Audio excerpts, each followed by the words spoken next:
हैदराबाद, रहीम यार Khan, Multan, Abbottabad, Gujarat, Jhelum, across Pakistan. This is FM 100. FM 100.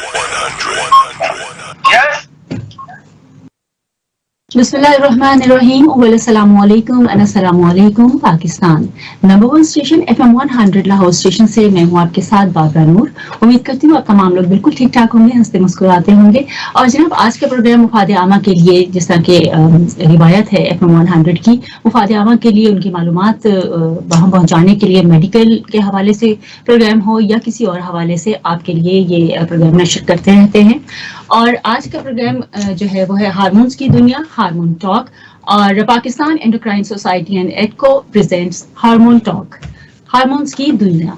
और आज आपको हम जो मालूमात फराहम करेंगे वो मोटापे से मुतल्लिक है। मौजू है हमारा, क्या मोटापा दवाइयों से कंट्रोल हो सकता है। ये एक बहुत बड़ा मसला जो है ये रंग पकड़ता जा रहा है। छोटे बड़े सब इस मसले का शिकार हो रहे हैं। इसकी तादाद जो है वो भी बढ़ती जा रही है। फैक्ट्स एंड फिगर देखें तो पाकिस्तान में भी ओबेसिटी या मोटापा जो है इसके शिकार बहुत सारे हर उम्र के अफराद मौजूद हैं।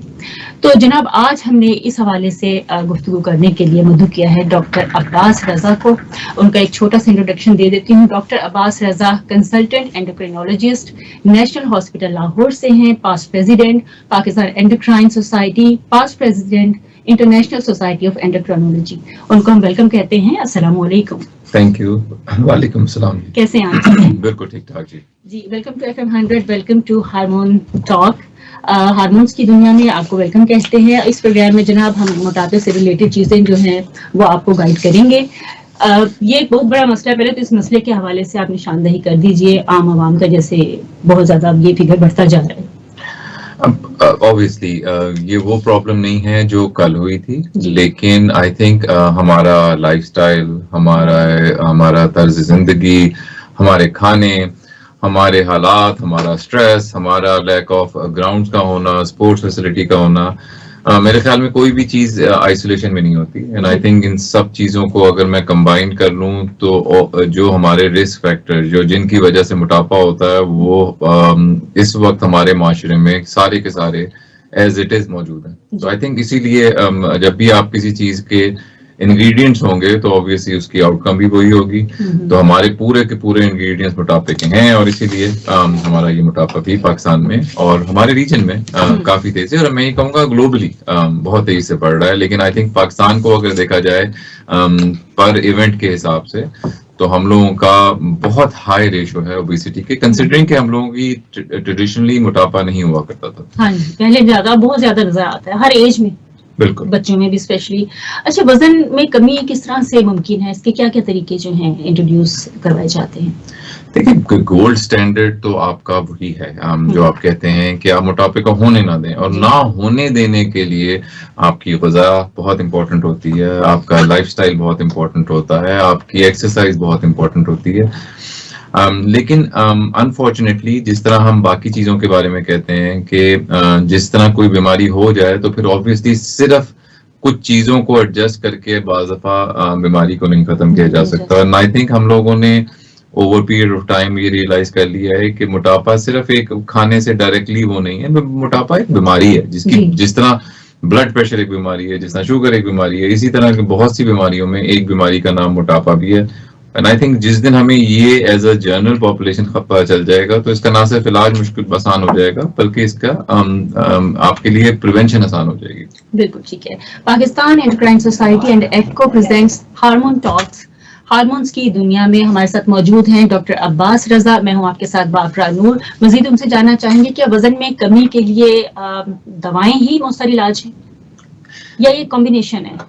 देखिए, कभी भी किसी चीज में भी इसलिए मैं बार बार एक बात पे स्ट्रेस करूंगा कि अगर आज हमारे 15-20 मिनट की गुफ्तगू में आवाम को और सब लोगों को ये पता चल जाए कि ये एज सच लफ्जी वो नहीं है मोटापा, ये कोई ख्याली चीज नहीं है, ये एक्चुअली बीमारी का नाम है। एंड आई थिंक जिस तरह आपने मुझसे पहले भी पूछा, मैं उसको दोबारा रिएटरेट करूंगा इसी बात पे कि जिस तरह ब्लड प्रेशर हो जाए तो क्या सिर्फ दवाइयां ही इलाज है? नहीं, आपको एक्सरसाइज भी करनी पड़ती है, आपको सॉल्ट कंटेंट, इसी तरह शुगर है, क्या दवाइयां ही? नहीं, दवाइयों के साथ आपको, इसी तरीके से मोटापे का भी यही है कि हाँ, अगर आप वेट लॉस करना चाहते हैं और हाँ, अगर आपके पास मेडिकल कोई ऐसी कॉम्प्लिकेशन नहीं है जिसकी वजह से आप दवाइयां इस्तेमाल ना कर सकें, तो दवाइयों से वजन तो कम होता है, लेकिन फिर अगेन बात है, होने से पहले रोकें ताकि दवाइयों की जरूरत ना पड़े। और होने से पहले रोकने का तरीकाकार यही है कि अगर आप डाइट करें, एक्सरसाइज, ना उस वक्त कोई दवाई चाहिए होती है, ना कोई आपको वो चाहिए, तो actually prevention is the first step.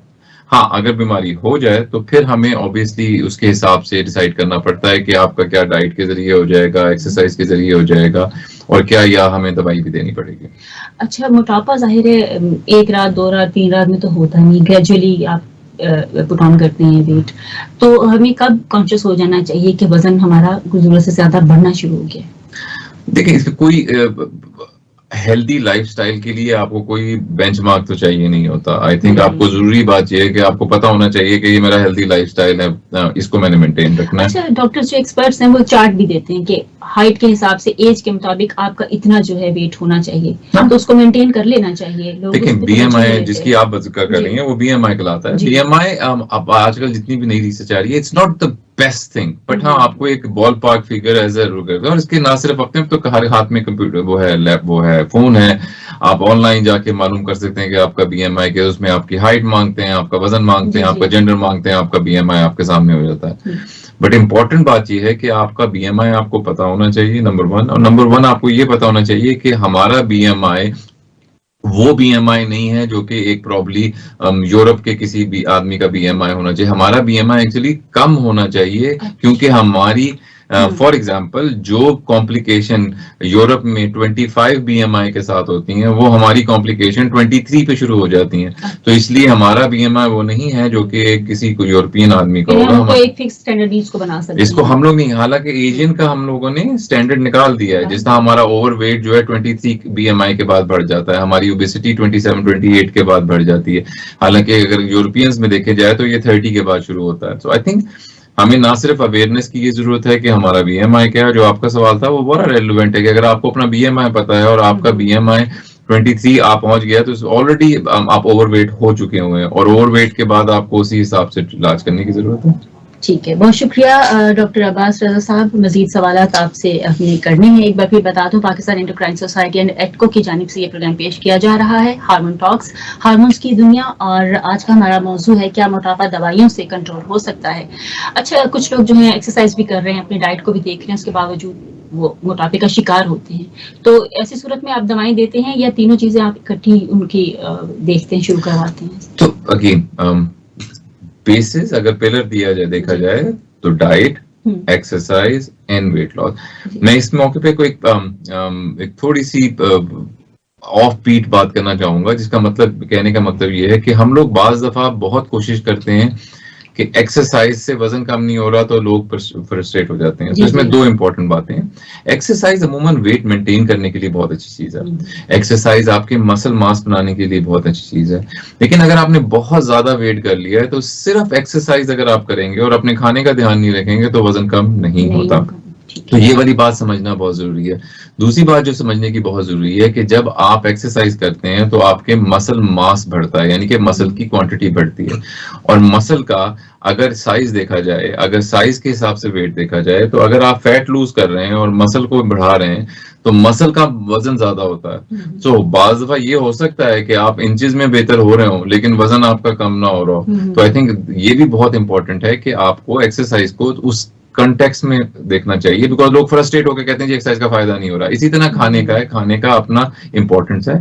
फिर मैं ये कहूंगा, हर बीमारी का इलाज पहले आपकी प्रिवेंशन से स्टार्ट होता है, फिर आप डाइट और एक्सरसाइज से कंट्रोल करते हो, और अगर फिर आपसे कंट्रोल नहीं हो रहा या फिर आप फ्रस्ट्रेट हो रहे हो कि आपको वो रिजल्ट्स नहीं मिल रहे जो मिलने चाहिए, उस स्टेप के ऊपर आपकी ऑब्वियसली इंटरवेंशन आती हैं। और इंटरवेंशन में सबसे इंपॉर्टेंट ऑब्वियसली जो पहली इंटरवेंशन है वो मेडिकल होती है, यानी कि कोई दवाई के जरिए या किसी चीज के जरिए। अच्छा, लोग ज्यादातर जाते हैं शॉर्टकट की तरफ, लिपोसक्शन कह लें या इन चीजों की तरफ, वो जिनके पास ऑप्शन होती है वो अपने पे इतना स्पेंड कर सकते हैं, तो वो इस तरफ जा रहे होते हैं। क्या ये सेफ तरीका है? देखिए, मैं अगेन फिर भी मैं अपने जो लोग लाइपोसक्शन कह रहे हैं, मैं उनका अपना एक रोल है, लेकिन हमें ये वाली बात बहुत क्लियर होनी चाहिए कि ओबेसिटी यानी कि मोटापे के अंदर एज सच लाइपोसक्शन का कोई रोल नहीं। लाइपोसक्शन जो mostly use for cosmetic reason के, यानी कि आपने वजन बहुत लूज कर लिया, थोड़ा सा फैट रह गया, थोड़ी सी स्किन आपकी ढलक गई है, तो आप कहते हो जी मैंने खूबसूरती के लिए अपना लाइपोसक्शन कर। लेकिन अगर सिर्फ आप मोटापे के इलाज के लिए लाइपोसक्शन करने की कोशिश कर रहे हैं, तो उसका सबसे बड़ा नुकसान ये होता है कि उसमें आपका वो फैट उस वक्त निकल जाता है, फिर वो वापस भी आ जाता है, स्कार टिश्यू बन जाता है पोस्ट सर्जिकल ऑप्शन।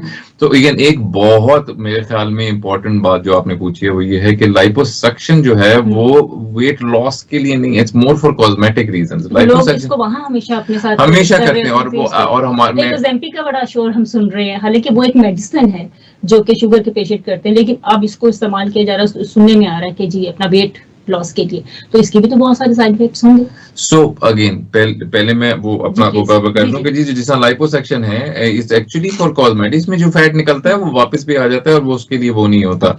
और इसी तरीके से मैं अगर अब आपके दूसरे क्वेश्चन का तरफ जाना शुरू करूं, जिस तरह आपने सीमाग्लूटाइड की बात की जो कि मुख्तलिफ ब्रांड के नाम से आती है, पाकिस्तान में मुख्तलिफ ब्रांड के नाम से, अब तो और खैर उससे ओरल फॉर्म में भी आ गई हो गई है। नंबर 1, दवाई जब इस्तेमाल होती है जब आपके ट्रेडिशनल तरीके कार नहीं इस्तेमाल हो रहे, नंबर 1। नंबर 2, मेडिकल का एक बड़ा कॉमन सा जुमला है कि अगर किसी दवाई के साइड इफेक्ट नहीं है ना तो उसके इफेक्ट भी नहीं होते। सो इस कहने का मकसद ये है कि हर चीज के प्लस माइनसेस देख के दवाई कभी नहीं लिखी जाती जब आपके नुकसान ज्यादा हो और फायदे कम हो। दवाई हमेशा लिखी जाती है जब फायदे ज्यादा हो दवाई के, और जो साइड इफेक्ट है वो नंबर 1 मैनेजेबल हो, आपको पता हो और उनको आप मॉनिटर कर रहे हो। तो जो आपने सीमाग्लूटाइड की बात की, हाँ ये किसी और चीज की दवाई थी, लेकिन हमें उसका पता चला कि जी उसका एक मेजर इफेक्ट या साइड इफेक्ट ये है कि उससे वजन कम होता है।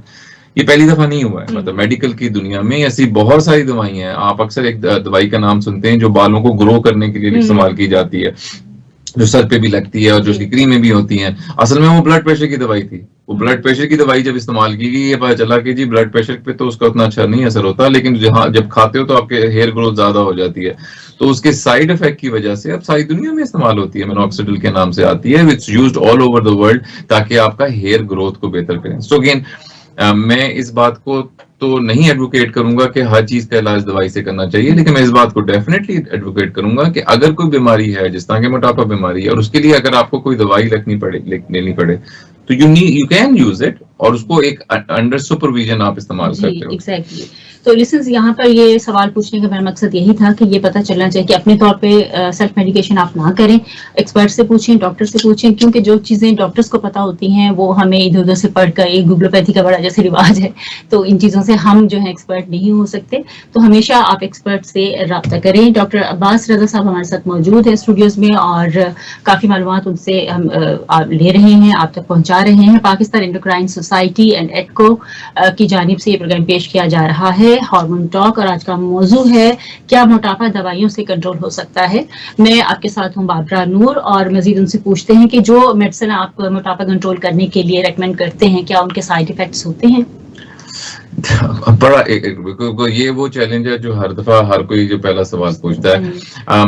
मैं फिर आपको अगर मैं कोशिश कर रहा हूँ कि हमारी बात में डिस्क्रिपेंसी ना हो, तो मैं उसको अगर आपसे कहूँ कि ये पॉसिबल नहीं है कि कोई दवाई जिसके कुछ साइड में, कोई भी दवाई दुनिया में या कोई भी आप जो हर चीज के अपने प्लसेस और माइनस होते हैं। सो आपका अगर मेरा सवाल अगर मैं आपके सवाल को दूसरे एंगल से पूछूं तो क्या है कि क्या गाड़ी के नुकसानात नहीं होते हैं उन चलाने के? उसके अपने होते हैं, एक्सीडेंट हो सकता है। सो क्या आप किसी एक बंदे को ये कहेंगे कि ये गाड़ी की चाबी पड़ी है आप हाईवे पे चलाना शुरू कर दें? नहीं, उसका एक प्रोसेस होता है, आप उसको देखते हो, उसमें आपको ये पता होना चाहिए गाड़ी स्टार्ट कैसे करनी है, उसको ये देखना है कि गाड़ी के गियर किस तरह लगाने हैं, गाड़ी की स्टीयरिंग किस तरह मोड़ना है, क्या करना है। इसी तरीके से जब आप इस तरह की कोई भी दवाई लिख लेंगे जो ओरल हो या इंजेक्टेबल हो, आपको ये पता होना चाहिए क्या उसके साइड इफेक्ट्स हैं, क्या उसके इफेक्ट्स हैं, किन इफेक्ट्स को देखते हुए आपने इसको डोज को बढ़ाना है, किन इफेक्ट को देख के डोज को कम करना है, किन साइड इफेक्ट्स को देखते हुए डोज को बंद करना है या दवाई को बंद करना है। इसीलिए फिर मैं ये कहूंगा कि हम अनफॉर्चुनेटली हमारी क्योंकि अनरेगुलेटेड मार्केट है, जिसको पता चल जाता है वो फिर उस चीज का बैंड वैगन पे चल जाता है और उसके बाद उसी चीज का वो इलाज भी शुरू कर देते हैं। तो I think as long as you know कि क्या इलाज कर रहे हैं और किससे करवा रहे हैं, बड़ा मेजर इससे फर्क पड़ता है। और अगर साइड इफेक्ट हैं भी तो उनको डेफिनेटली कम भी किया जा सकता है, उनको मॉनिटर भी किया जाता है, और कोई मेजर साइड इफेक्ट होने से पहले उसको रोका भी जा सकता है अगर आपको पता हो कि ये साइंस होंगे जिसकी वजह से ये आने वाली प्रॉब्लम होगी। तो अच्छा, ठीक है। एक और इम्पोर्टेंट सवाल ये है कि दवा के इस्तेमाल जो आप अगर करवाती किसी मोटापे के मरीज को, तो किसी खास खुराक की पाबंदी तो उनको करवाई जाती होगी। तो अगर किसी को कोई मखसूस बीमारी हो, हार्ट पेशेंट हो, कोई शुगर का मरीज है या किडनीज का उसको इश्यू है, तो उनके लिए तो बिल्कुल ही चीज डिफरेंट हो जाती होगी। मेडिसिन के अलावा कुछ लोग एक्सरसाइज नहीं कर पाते या थोड़ी कर सकते, उनको फिर आप गाइड करते होंगे उस हवाले से। एग्जैक्टली, एंड आई थिंक जिस तरह मैंने पहले एग्जांपल दी थी कि अगर आपके पास जिस तरह का इंडिविजुअल आता है एज अ डॉक्टर, अगर आप ओबेसिटी प्रैक्टिस करें, बिकॉज ओबेसिटी एक पूरी सब स्पेशलिटी ना, कार्डियोलॉजी एक सब स्पेशलिटी है, गैस्ट्रोएंट्रोलॉजी यानी कि मैदे के मर्ज एक अलग से, न्यूरोलॉजी ब्रेन के मसले मसाइल, इसी तरह ओबेसिटी इज अ डिफरेंट उसको। तो आपको ऑब्वियसली ये डिफाइड करना पड़ता है कि अगर आपके किडनी का पेशेंट है तो उसको क्या देना है, हार्ट का पेशेंट है उसको क्या देना है। जहां तक खुराक का एक जनरल ताल्लुक है, मैं एक कमेंट जरूर करना चाहूंगा कि खुराक इन दवाइयों, ज्यादातर जो ओबेसिटी की दवाइयां दो तरीके से काम करती हैं, या तो वो मेटाबॉलिज्म को तेज करती हैं या फिर वो एपेटाइट पे काम करती हैं ताकि आपको, तो कुछ दवाइयां दोनों पे काम करती हैं। तो अगर आपकी एपेटाइट कम हो रही है तो ऑब्वियसली जब आप वजन लूज करेंगे तो उसके साथ साथ आप मसल मास भी लूज करते हैं, और इसलिए बहुत स्ट्रांगली रिकमेंडेड है कि अपनी डाइट में आप प्रोटीन्स का इस्तेमाल ज्यादा करना शुरू कर दें ताकि जो आप मसल लूज कर रहे हैं उनको बिल्ड करने में आसानी हो जाए। इसी तरीके से कार्बोहाइड्रेट और फैट्स को आप कम करना शुरू कर दें ताकि उनकी कैलोरी वैल्यू आप में इतनी ज्यादा ऐड ना हो। So I think it's very important for us to know कि आपकी अंडरलाइंग प्रॉब्लम क्या है। और फिर मैं ये कहूंगा, देखने में बड़ा अच्छा लगता है कि एक टीका लगाया वजन कम हो गया, गोली खाई एक वजन कम हो गया, लेकिन इसके पीछे जो साइंस है उसका मालूम करना और होना बहुत जरूरी है कि आपको पता हो कि क्या करना है।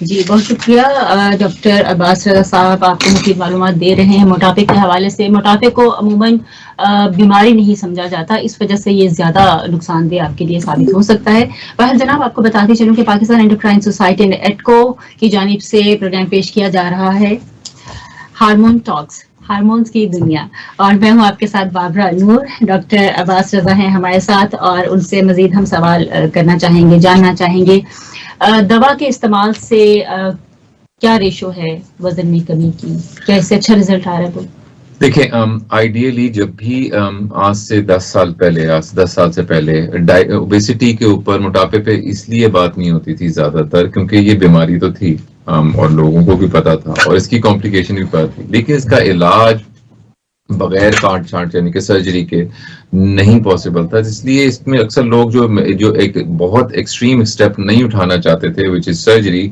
और there was nothing you can do. फिर एक गोल पोस्ट कंसिडर किया गया कि अगर कोई दवाई या कोई ट्रीटमेंट या कोई इंटरवेंशन 5% से ज्यादा आपका वजन कम कर दे तो वो इतनी सिग्निफिकेंट है कि आप उसको, क्योंकि 5% अगर कोई भी आदमी जिसको डायबिटीज होने वाली यानी कि प्री डायबिटीज है, जैसे ब्लड प्रेशर होने वाला है, प्री हाइपरटेंशन है, अगर ऐसा बंदा 5% अपना वजन लूज कर दे तो वो अपनी डायबिटीज को खत्म कर सकता है, प्री डायबिटीज को। इसी तरीके से ब्लड प्रेशर को बेहतर कर सकता है। तो 5% is usually taken as benchmark जिसके ऊपर आप कहते हो कि ये दवाइयां इफेक्टिव हैं। जब शुरू में दवाइयां आई थी तो ये तकरीबन 5 से 6 से 7% ही वजन कम करती थी, लेकिन अब तो जो नई टेक्नोलॉजी, जो नई मेडिसिन आई हैं जिनके साइड इफेक्ट प्रोफाइल से बेहतर हैं, ये तो 10, 15 और 20 से अब जो लेटेस्ट आई है वो तो 25% तक। सो अगेन, अगर पहले हम लोग कहते थे 100 से आपका वजन 95 किलो तक हो जाएगा 100 से गिर के, अब हम बात करते हैं कि अगर आपका 100 किलो वजन है तो आप 70s में आ सकते हो। सो अगेन बहुत मेजर डेवलपमेंट है चीजों के अंदर। तो अच्छा, वजन कितना अगर हम कोई रख लें स्टैंडर्ड के 1 मंथ में 30 डेज में कितना वजन कम होना चाहिए वो ठीक है, उससे ज्यादा हो तो नुकसानदेह है? देखिए, कोई भी वजन अगर एज लॉन्ग एज आप हेल्दी फील कर रहे हैं क्योंकि बहुत दफा ये होता है कि आपका वजन तेजी से ड्रॉप कर रहा होता है लेकिन आप बहुत अच्छा फील कर रहे होते हैं, आप में एनर्जी ज्यादा हो जाती है, तो आई थिंक मैं इसमें कोई बेंचमार्क नहीं करूंगा कि जी करेंगे। लेकिन अगर आपका मैं इसको दूसरे एंगल से देखता हूं, अगर आपका 5% वजन 6 महीने के अंदर कम नहीं हुआ, जो भी कुछ आप कर रहे हैं, डाइट कर रहे हैं, एक्सरसाइज कर रहे हैं, यानी कि अगर आप 100 किलो के आपकी स्टार्टिंग पॉइंट था, अगर आप 95 से नीचे नहीं आए, दैट मीन्स कि आप जो भी कुछ कर रहे हैं वो कोई बहुत ज्यादा सक्सेसफुल नहीं है। हालांकि 1 किलो वजन भी 100 किलो के आदमी के अंदर बहुत अच्छी चेंज है, बढ़ा तो नहीं ना, कम ही हुआ है। लेकिन अगर आप बेंचमार्क करें, जो आपने बड़ा स्पेसिफिक सा सवाल किया है कि जी कौन सा बेंचमार्क, मैं कहूंगा अगर आपका 5% वजन 6 महीने में कम नहीं हो रहा, या चले और स्ट्रिक्ट हो जाए तो 3 महीने में अगर आपका 5% वजन कम नहीं हुआ, तो probably you need to do more और add something more to it. अच्छा, हम बहुत कुछ इनहेरिट करते हैं, जैसे फैमिली हिस्ट्री देखी जाती है, शुगर है फैमिली में किसी को है पीछे, या और हार्ट का मसला, इस तरह का ब्लड प्रेशर का मसला, तो क्या ये मोटापा जो है इसके लिए भी ये भी इनहेरिट होता है? अगर ये जेनेटिकली है तो क्या इसको कंट्रोल कर सकते हैं? सो अगेन सेम पॉइंट, मोटापा बीमारी है जो कि किसी भी फैक्टर्स की वजह से आ सकती है, जिसमें जेनेटिक मेजर है। अगर आपकी फैमिली हिस्ट्री है मोटापे की, तो ऑब्वियसली आपके मोटापे के होने के चांसेस भी बढ़ जाते हैं। ये जरूरी नहीं है कि लाजमी हो जाएंगे, ऑब्वियसली अगर आप फिर वही बात प्रिवेंशन करेंगे, होने ही नहीं देंगे, तो फिर आपको उसको उस तक पहुंचने की जरूरत नहीं पड़ेगी। कितनी फैमिलीज मेरे पास आती हैं जिन्होंने अपने पेरेंट्स को मोटा देखा हुआ है और वो फिर एक्सरसाइज नहीं रेगुलरली करते कि वो वजन नहीं बढ़ने देते। तो I think that is also contributing and which is important. हमें सिर्फ ये अपने आप को देखना है कि हमने उसको होने नहीं देना, और अगर जेनेटिक है भी तो किया जा सकता है। हाँ, क्या ये सिर्फ जेनेटिक होता है? बिल्कुल भी नहीं। बहुत सारी हार्मोनल प्रॉब्लम्स होती हैं जिसकी वजह से मोटापा हो जाता है, बहुत सारी मेडिकल प्रॉब्लम्स होती हैं जिसकी वजह से मोटापा हो जाता है, और सबसे बड़ी बात है हमारी डाइटरी चेंजेस की वजह से मोटापा हो जाता है। क्योंकि आज से 100 साल पहले चले जाएं तो हमारी जो पॉपुलेशन की जितने लोग मोटे इस वक्त हैं 100 साल पहले नहीं थे, या 60 साल पहले नहीं थे, उनमें जेनेटिकली तो चेंज नहीं हुए हम लोग, हमारे खाने की हैबिट चेंज हुई है। जी बिल्कुल, क्योंकि अब उस वक्त ये जंक फूड नहीं था। एग्जैक्टली। ये भी एक मेजर वजह है, शुगरी ड्रिंक्स बहुत ज्यादा हो गई हैं। शुगरी ड्रिंक्स ज्यादा हो गई हैं, कैलोरी का इंटेक बहुत ज्यादा, डायबिटीज भी इसकी वजह से बढ़ता जा रहा है। बिल्कुल। और चीजें मोटापे के साथ साथ, तो ये फिर जितनी कॉम्प्लिकेशन बढ़ती जाएंगी मोटापे का ट्रीट करना उतना ही मुश्किल होता चला जाएगा। बहुत शुक्रिया डॉक्टर अब्बास रजा साहब हमारे साथ मौजूद हैं, कंसल्टेंट एंडोक्राइनोलॉजिस्ट हैं, नेशनल हॉस्पिटल लाहौर से, past president Pakistan endocrine society, past president international society of endocrinology, Pakistan endocrine society ने एडको की जानिब से प्रोग्राम पेश किया जा रहा है हार्मोन टॉक, हार्मोन्स की दुनिया, और मैं हूं आपके साथ बाबरा नूर। मजीद उनसे जानना चाहेंगे क्या दवा के जरिए जो वजन में कमी आ जाती है वो देर पा है, या वक्त के साथ दोबारा मोटापा आ जाता है? मुझे अच्छा लग रहा है कि आपके सवालों का सीक्वेंस बिल्कुल वही है जो होना चाहिए, और मेरे जवाब देने का भी सीक्वेंस फिर मैं कोशिश करता हूँ वही रहे जो होना चाहिए। अगेन मैं फिर वहीं से स्टार्ट करूंगा। मोटापा बीमारी है, बीमारी कभी भी नजला जुकाम खांसी वाली बीमारी नहीं है, it's a long term program. जिस तरह डायबिटीज है, डायबिटीज आपने किया, आपने दवाई की, आपने डाइट कंट्रोल की, आपने कंट्रोल कर ली, एक दफा डायबिटीज आपकी खत्म हो गई, आपने वजन कम कर लिया, क्या आप 10 किलो दोबारा वजन गेन कर लेंगे तो क्या बीमारी वापस नहीं आ जाएगी? फिर आ जाएगी। इसी तरह मोटापा भी एक बीमारी का नाम है। ये नहीं है कि मैं दवाई छोड़ूंगा तो फिर से मोटापा आ जाएगा। मसला ये है कि वो बीमारी आपने क्योर नहीं की, या उसको क्योर करने के लिए अपनी चीजों को मेंटेन नहीं किया। अगर आपने दवाइयां ली और आपने कोई ख्याल नहीं किया और कोई एक्सरसाइज नहीं की, और आपका 10 किलो वजन कम भी हो गया, और आप जिस दिन दवाई छोड़ेंगे आप उन्हीं हरकतों पे होंगे, एक्सरसाइज भी नहीं करेंगे, खाना भी वही खाना शुरू करेंगे, क्या होगा? जो उससे पहले 10 साल पहले हुआ था कि स्लोली आपका वजन बढ़ेगा and you will be back, और समटाइम ऑब्वियसली ज्यादा भी होता है बिकॉज आपका वो प्रोसेस तो चल रहा होता है ना। तो सबसे इंपॉर्टेंट इसमें बात ये है कि हम इस बात को रियलाइज करें कि ये क्विक फिक्स नहीं है कि मतलब कि आपका नजला था, वो नजला सही हो गया तो अब क्या दोबारा नजला नहीं होगा? हाँ, जब होगा सीजन पे होगा। मोटापा तो बीमारी का नाम है जो आप इस वक्त सही करके वजन कम भी कर लेंगे, फिर आपको उसको मेंटेन रखना है। ये कॉन्सेप्ट बिल्कुल गलत है कि इसको मेंटेन रखा ही नहीं जा सकता। हाँ, अगर आप सब कुछ छोड़ के, दवाइयों को छोड़ के दोबारा उस रूटीन पे चलेंगे, फिर वजन बढ़ जाएगा, बिकॉज अगेन ये बीमारी है जो कि आपकी एक्सरसाइज से कम हो जाती है, लेकिन खत्म होने के लिए आपको कुछ ना कुछ करना पड़ता है। अच्छा, आप ये भी बताइए, सारी आपकी इतनी एक्सपीरियंस है, इतना आपका एक्सपोजर है, उसमें आपने क्या देखा है? खवातीन में मोटापा ज्यादा है या मर्दों में, बच्चों में, किन में ज्यादा है? देखिए एज सच ख्वातीन या मर्दों में अगर रेशो वाइज देखें तो हमारा जो इस वक्त जो करंट जो इंफॉर्मेशन आ रही है इसमें अमूमन ख्वातीन में रेशो थोड़ी सी ज्यादा है कुछ स्टडीज के मुताबिक, लेकिन अगर हमारी जनरल पॉपुलेशन में देखें तो मैं ये नहीं कह सकता कि कितनी स्टडीज की गई हैं जिसमें ये साबित हुआ है। जनरली इट्स ऑलमोस्ट इक्वल ही होता है डिपेंडिंग ऑन आप किस मुल्क से आ रहे हैं। खवातीन में निस्बतन इसलिए भी ज्यादा होता है, वो बहुत कम एक्सरसाइज या इन चीजों पर सीरियस होती हैं, घर में होती हैं, खाना बनाने वाली हमारी ज्यादातर हमारा जो हमारा किचन है, फूड है, अंडर वन कंट्रोल होता है जिसका वो थिंग्स आर चेंजिंग ऑब्वियसली, चीजें हर जगह वैसी नहीं है, लेकिन ऊपर से एक्सरसाइज बाहर निकलने का हमारे रिस्ट्रिक्शंस बहुत ज्यादा हैं कि एक्सरसाइज नहीं कर सकते। फिर इजी जो एक हमारी साइकोलॉजी में कहते हैं कि सूदिंग ईटिंग कहते हैं, डाइट कहते हैं, जिसमें आप अपने आप को किसी स्ट्रेस को खत्म करने के लिए आप डाइट ज्यादा कर लेते हैं। अगेन वो तो किसी में भी हो सकता है, एंड अगेन आई थिंक ये मैं ये नहीं कहूंगा कि ये मर्दों की ही प्रॉब्लम है या सिर्फ औरतों की प्रॉब्लम है, आई थिंक दोनों में मेजर प्रॉब्लम चल रही है। ठीक है जी लिसनर्स, एक बार फिर आपको बताना चाहूंगी, मैं हूं आपके साथ बाबरा नूर और ये प्रोग्राम पेश किया जा रहा है पाकिस्तान एंडोक्राइन सोसाइटी एंड एडको की जानिब से, हार्मोन्स टॉक, हार्मोन्स की दुनिया, और हमारे साथ मौजूद हैं डॉक्टर अब्बास रजा साहब। ये भी बताइए कि आपने भी बात की थी प्रोटीन वगैरह लेने की, जो पाउडर ले रहे हैं लोग या क्रिएटिन ले रहे हैं, क्या ये सेफ है अपनी मोटापे के दौरान को इस्तेमाल करना उसको इलाज के लिए? रूल ऑफ थंब मेडिकल में ये होता है जो चीज नेचुरल होती है वो बेहतर होती है।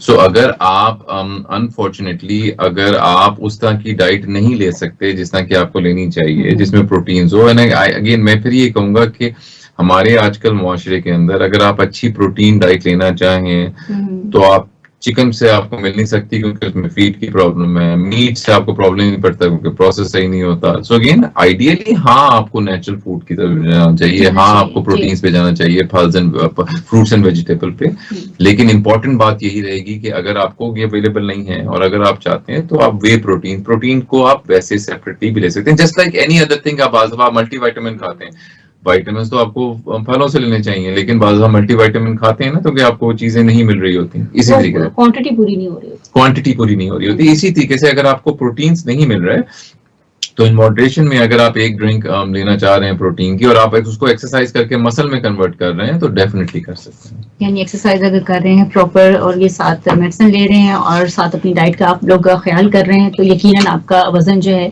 वो काफी हद तक कम हो सकता है। जी जनाब, एक बार फिर आपको बताते चलो ये प्रोग्राम पेश किया जा रहा है पाकिस्तान एंडोक्राइन सोसाइटी एंड एडको की जानिब से, हार्मोन टॉक्स, हार्मोन्स की दुनिया। मैं हूँ आपके साथ बाबरा नूर और डॉक्टर अब्बास रजा हमारे साथ मौजूद हैं। प्रोग्राम का वक्त तकरीबन खत्म हो रहा है, फिर भी बहुत सारी बातें ऐसी हैं जो रह जाती हैं, लोगों के सवालात होते हैं वो हम गाय बगाए पूछते रहेंगे, लेकिन जाने से पहले कोई ऐसी बात बहुत इंपॉर्टेंट जो पूछने से या बताने से रह गई है आप बता सकते हैं इसको? देखिए मैं कहूँगा आप अगेन विद द सीक्वेंस जो आपने किया परफेक्टली अलाइंड विद जो हमारी आजकल जो है क्या मोटापा नंबर 1 है। तो मेरे ख्याल में हम अगर इस आज के 20 मिनट्स की कन्वर्सेशन से हम 2-3 बातें सीख लें तो आई थिंक हमारे लिए कॉन्सेप्ट समझना आसान हो जाएगा। नंबर 1, मोटापा एक बीमारी है जिसको जो खराब होता है ज्यादा खाने की वजह से, एक्सरसाइज ना करने की वजह से और बाकी प्रॉब्लम की वजह से। प्रॉब्लम दूसरी बात जो अगर हम समझ लें कि हाँ इसका जो बेस्ट तरीका है वो है उसको होने ना दिया जाए डाइट के जरिए, एक्सरसाइज के जरिए और लाइफस्टाइल के लिए।